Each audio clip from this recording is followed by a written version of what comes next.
313 अधिक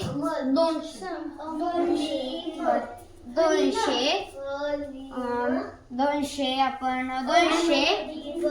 293 घेऊ. ओके 293 पण आधी आपण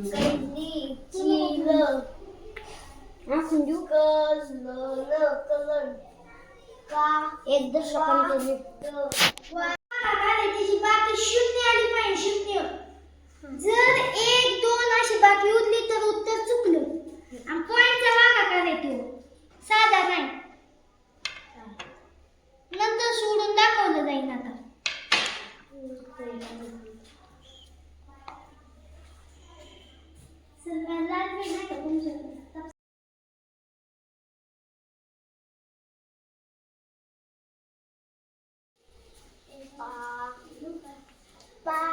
रेड लाल रेड लाल RED ROW म्हणजे रो. रो म्हणजे मराठीत अर्थ ओळ किंवा रांग.